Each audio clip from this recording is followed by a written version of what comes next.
Mesdames, Messieurs, bonsoir, bienvenue à cette édition d'information sur la télévision Labari. Accusé pour atteinte à la défense nationale en temps de guerre, l'activiste Seydou Kausen Maïga est condamné à 6 mois d'emprisonnement avec sursis. C'est ce qui ressort du délibéré prononcé ce matin au tribunal de grande instance hors classe de Niamey.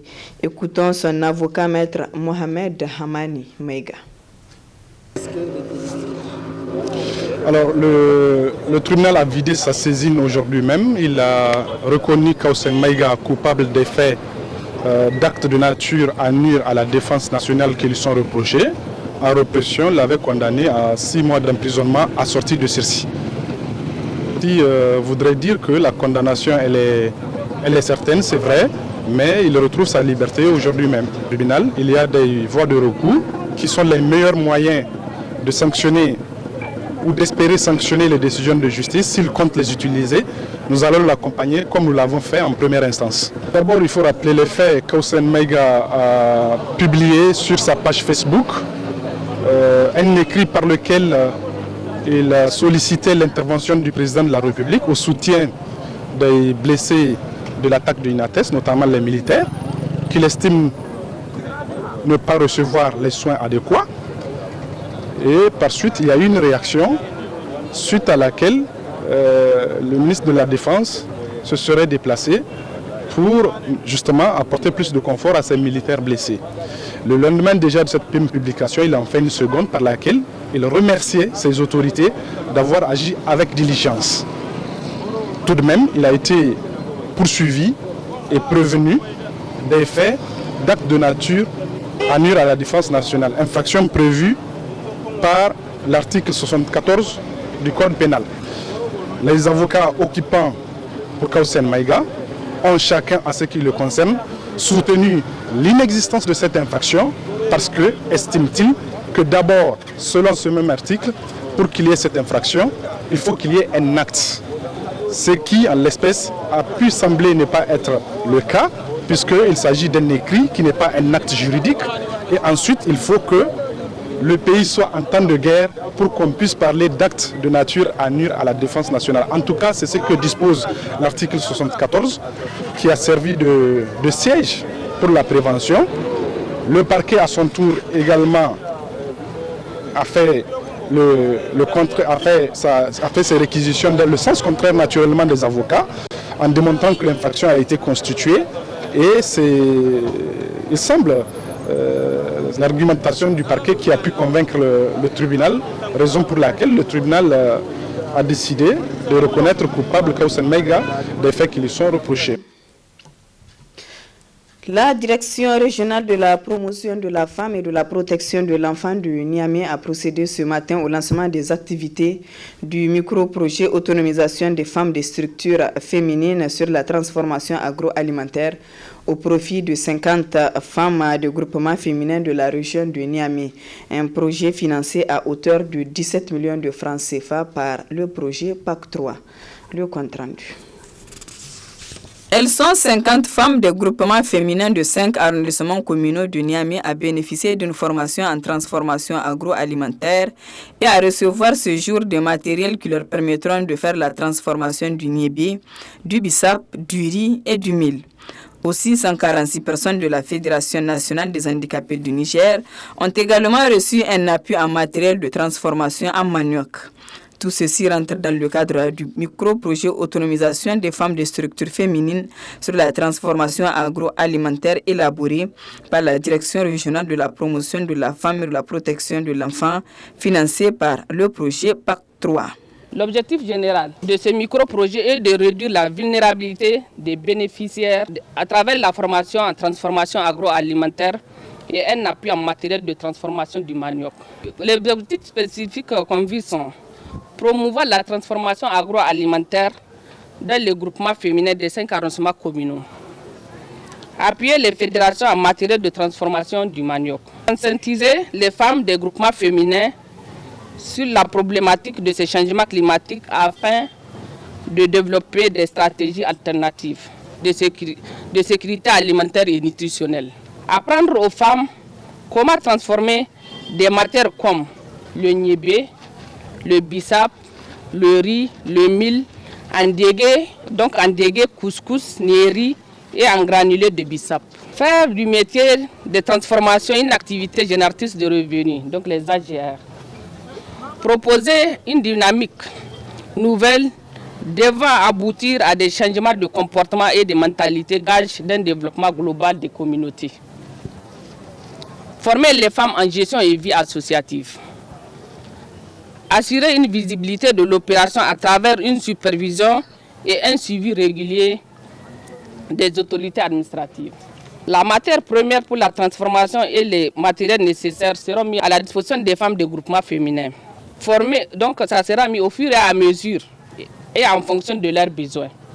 Les revenus générés par la vente des produits vont constituer le fonds de roulement du groupement à la fin du projet, ce qui est d'une durée de 6 mois.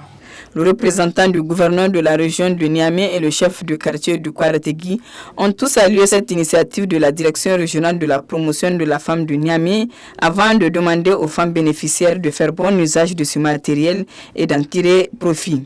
Enfin, les invités ont visité tous les matériels mis à la disposition de ces 50 femmes de groupement féminin de 5 communes de Niamey. Autre aspect de cette édition, le réseau des radios et télévisions indépendantes du Niger a procédé au lancement hier à la MJC Diadou Sékou de la rubrique Tribune citoyenne. Le débat public a vu la présence de nombreux invités, parmi lesquels les leaders politiques de l'opposition et de la majorité. Le résumé avec Ismaël Moumouni et Sadou Demi.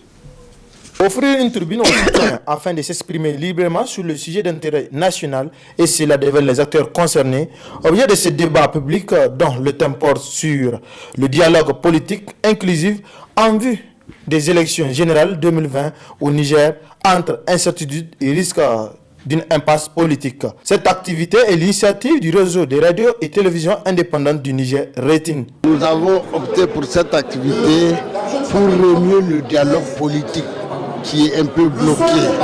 Et aujourd'hui, vous avez vu comment les gens se sont défoulés. Et ça, là, ça a permis de décanter la situation. Vous avez vu M. Tchana et M. Ben se donner la main. Ils donnaient les réponses à rien. M. Zakaria et M. Sani se donnent la main et ils se tapaient. Et ça nous a un peu émerveillés. C'est pourquoi aujourd'hui, RTIN a gagné dans le sens de l'amélioration, dans le sens de l'amélioration des conditions de dialogue politique.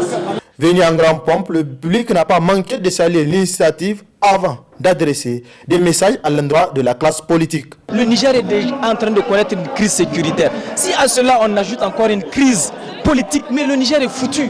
Donc chacun doit venir s'asseoir dans la sincérité, dans l'honnêteté, que l'on puisse se comprendre et essayer de trouver des solutions pour aller vers des élections crédibles et transparentes. Je dis, s'ils ne font pas cela, nous autres, la jeunesse, nous allons prendre nos responsabilités et balayer toute cette classe politique-là qui a contribué à faire souffrir ce pays-là pendant des années. Vraiment, nous lançons un appel à tous. Le Niger nous appelle. Venons, nous sommes des frères. Asseyons-nous, comprenons-nous et nous allons trouver une solution. Nous avons vu des acteurs politiques qui hier étaient dans la mouvance présidentielle, qui chantaient les louanges du président, qui chantaient les louanges des activités, des actions menées par le gouvernement. Aujourd'hui, ces mêmes acteurs, c'est eux qui se retrouvent à critiquer ce même gouvernement, ce même régime auquel ils ont participé. Là, on sait qu'il y a quelque chose qui ne va pas. Ils l'ont dit parce qu'ils étaient à la mouvance présidentielle et maintenant, comme ils ne le sont plus, ils sont en train de dire ce que bon les semble. Il faudrait qu'on se pose une interrogation. Et ce sont ces mêmes gens qui aujourd'hui veulent mener un dialogue politique. Ça ne peut pas se faire. Et comme je l'ai dit, un dialogue politique ne peut pas être inclusif tant que les acteurs même qui mènent ce dialogue ne sont pas sincères et honnêtes envers eux-mêmes. Pour un premier essai, ce fut un coup de maître. En témoigne cette participation massive du public. Ce débat public va être périodique et sera diffusé simultanément à la même heure sur toutes les chaînes de télévision privées au Niger. Le syndicat national des enseignants-chercheurs et chercheurs du supérieur SNEX a animé ce matin un point de presse. Objectif à faire le bilan de la gestion par le gouvernement de la crise universitaire. Le résumé avec Nafis Zakou et Chebou Guissou. Cette sortie médiatique du syndicat national des enseignants-chercheurs et chercheurs du supérieur SNEX vise à faire le bilan de la gestion par le gouvernement de la crise universitaire née d'une réforme des universités publiques du Niger. Ce point de presse se résume en 3 points, dont le premier concerne la violation du protocole d'accord signé le 23 mai 2019 par le SNEX et le gouvernement. Le SNEX tient à informer l'opinion nationale et internationale qu'elle a pour sa part rempli les obligations le liant au dit protocole. Il s'agit notamment du sauvetage de l'année académique 2018-2019, de la vulgarisation de la charte d'éthique et de déontologie dans toutes les universités publiques du Niger à travers une tournée nationale effectuée du 14 au 24 décembre 2019. Contre toute attente, le 8 octobre 2019, le ministre de l'Enseignement supérieur, de la Recherche et de l'Innovation, brillant par le déni et la dénégation, a soutenu ne pas détenir de mandat du gouvernement pour discuter du point 1 du protocole d'accord essentiel dans le règlement de la crise en cours. Second point abordé sur le sabotage par le ministère de l'Enseignement supérieur, de la Recherche et de l'Innovation des offres de médiation, un point pas moins important que les autres. Le SNEX en veut pour preuve le blocage des solutions alternatives trouvées sous l'égide de la Commission nationale des droits humains, le refus de considérer le projet de protocole d'accord intensément élaboré avec la Commission des affaires générales et institutionnelles CAGI de l'Assemblée nationale, la déconsidération des bons offices d'éminentes personnalités universitaires constituées en comité de sages et ayant parrainé le protocole du 23 mai 2019 sous réserve de l'amendement de la loi controversée. Autre inquiétude évoquée par le SNEX, le démantèlement programmé par le gouvernement des libertés académiques et de l'autonomie universitaire. Plutôt que de répondre aux vrais problèmes des universités publiques du Niger, les autorités se livrent à une grossière diversion. Au soutien de sa réforme, le gouvernement fait reposer sur le seul code des enseignants-chercheurs et chercheurs les difficultés qui assaillent les universités publiques du Niger, pensant ainsi dissimuler à l'opinion nationale, voire internationale, l'extrême précarité dans laquelle végètent les universités publiques du Niger. Le gouvernement pense-t-il que le commun des Nigériens ignore que les infrastructures et outils didactiques font cruellement défaut au regard des effectifs et des spécialités, que les laboratoires où certains membres du gouvernement ont effectué des travaux publics dans des conditions scientifiques honorables sont aujourd'hui désespérément vides et vétustes. Enfin, le SNEX informe ses militantes et militants qu'il mettra tout en œuvre sans faillir les décisions des sections consécutives à la mission effectuée dans les universités publiques du Niger du 14 au 24 décembre 2019. Les étudiants de la faculté des sciences juridiques ont rendu public ce matin une déclaration dans laquelle ils ont apprécié la loi votée par l'Assemblée nationale. Le résumé avec Asma Seydou et Aboubakar Sele. Désormais, tous les étudiants de l'université Abdou Moumouni et ceux de Tawa nantis des certificats de validation du Master 1 en droit peuvent se présenter au concours d'entrée à l'école de formation judiciaire du Niger pour recevoir une formation des magistrats. La loi a été votée massivement à l'Assemblée nationale, une décision que les étudiants de la faculté des sciences juridiques ont appréciée dans cette déclaration. L'article 2 de la directive numéro 03/2007 CM-IMOA du 4 juillet 2007 a certes précisé que les grades du système LMD sont la licence, master et le doctorat. Cependant, aucune disposition de la présente directive ne précise que le certificat de validation dont la délivrance est autorisée conformément à l'article 3 ne vaut pas diplôme. Si c'était le cas, les textes l'auraient expressément précisé.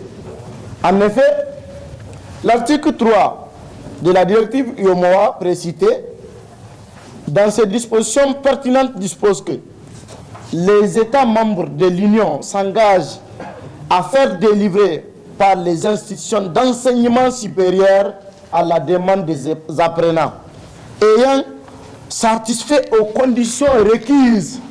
J'ai dit en toute logique, l'expression ne correspondant pas aux 3 grades laisse indubitablement entendre que le certificat de validation est admissible à un grade intermédiaire. Sur l'amalgame qu'a fait entre le Ben Saman, entre les conditions d'accès à des fonctions libérales, notamment le droit notarial et le barreau, et celle de la magistrature. Sur ce point, nous rappelons au Ben Saman que la magistrature est un emploi public et il appartient au gouvernement seul et à lui seul d'en fixer les conditions d'accès.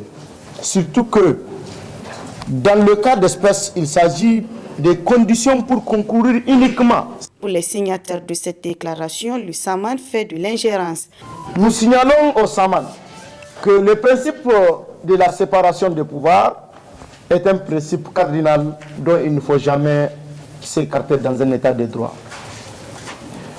Il ressort en effet qu'au terme de l'article 109 de la Constitution du 25 novembre 2010, le gouvernement a l'initiative des lois concurremment avec les membres de l'Assemblée nationale. Les députés et le gouvernement ont le droit d'amendement, et cela quelle que soit l'origine du texte. À la lecture de cette disposition, la démarche du Ben Saman constitue une immixtion dans la sphère de compétences du gouvernement et du Parlement, celle habilitée à initier des projets ou propositions de loi et les faire voter. Enfin, ces étudiants demandent à ces aînés de la magistrature de surseoir à leur appel à la grève afin de préserver l'intérêt général et le fonctionnement de la justice dont ils sont porteurs des valeurs. Nous sommes au seuil de l'année 2020, les présentations de vœux s'enchaînent. En effet, cet après-midi, le personnel du ministère de l'Intérieur et de la décentralisation a donc présenté ses vœux de nouvel an au ministre d'État Bazoum Mohamed. Le résumé avec Hamza Sakou et Sadoudoumi.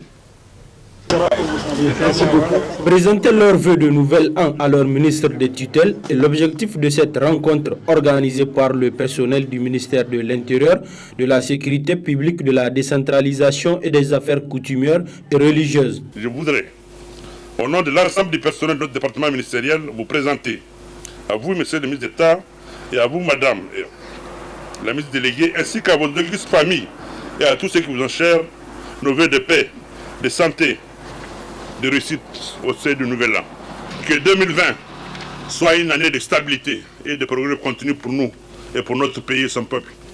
Ému de cette marque de gratitude, le ministre n'a pas manqué de saluer la bonne collaboration qui a permis de surmonter de nombreux défis. Il me soit permis, dès cette étape de mon propos, de remercier tout le personnel et les partenaires de notre département pour avoir bien voulu consacrer aujourd'hui encore du temps à cette cérémonie. Monsieur le secrétaire général, à vous tous, je voudrais vous remercier pour les vœux de paix, santé et de succès que vous avez formulés pour moi et mes collègues ministres délégués. Et je voudrais vous demander de recevoir en retour nos vœux les meilleurs pour cette année. Toutes ces réalisations durant l'année écoulée, nous les devons très largement à votre engagement et à celui de tout le personnel dans la mise en œuvre des politiques et stratégies mises en place par le gouvernement. Cet engagement, la nation nigérienne dans son ensemble l'a reconnu à nos forces de sécurité intérieure qui ont toujours courageusement fait face aux côtés de leurs frères d'armes de la défense du territoire, aux multiples attaques de groupes terroristes criminels et à des situations d'urgence en matière de protection civile. Enfin, les personnels ont réaffirmé leur engagement sans faille aux côtés du ministre afin qu'il puisse mener à bien sa mission. Du sport, avant de clore ce journal, le premier tour des éliminatoires de la Coupe du Monde féminine de moins de 17 ans a débuté ce week-end sur plusieurs stades du continent. Le Niger, à travers l'équipe féminine cadette en lice pour la compétition, se déplacera sur Libéria ce week-end. Peu avant leur départ, les footballeuses ont reçu la visite de nos reporters Ibrahim Abdou et Ibrahim Tikiri. Il s'agit d'une première au Niger. L'engagement et la participation de l'équipe nationale féminine de football de moins de 17 ans aux éliminatoires de la Coupe du Monde de la catégorie prévue en Inde cette année. Le premier test sera contre le Libéria avec la manche allée à Monrovia prévue ce week-end.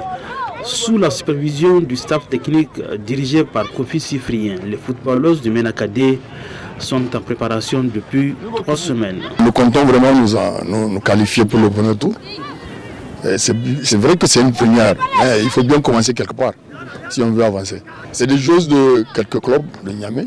Il y a surtout le centre technique et le centre de formation de Hacha qui a beaucoup, parce qu'il y a des petites filles, il y a beaucoup de filles là-bas qui sont en formation. Il y a l'équipe de la garde, il y a quelques joueuses de l'ASFAN qui sont venues aussi. Le football féminin au Niger amorce un nouveau tournant avec cette équipe nationale cadette. Un acte des dirigeants de la Fédération nigérienne de football a encouragé, surtout qu'ils visent l'avenir. Commencé il y a 3 semaines à peu près. Elles sont déjà dans une phase de... Elles ont déjà eu par le passé, il y a 2 ou 3 mois, elles ont eu un tournoi où il y a eu une sélection qui a été faite. Donc, mais on aurait bien voulu avoir beaucoup plus de temps pour nous exercer. Malheureusement, on a le temps là et on pense qu'on a assez profité de ce temps là et on espère faire quelque chose. Nous allons tâter l'adversaire d'abord pour voir, parce que nous ne le connaissons pas. Et je pense que quand ils vont nous rencontrer, ils vont prendre un petit temps d'observation pour voir ce que nous faisons. Et nous pensons quand même, c'est pas une partie vraiment pour défendre, c'est des enfants.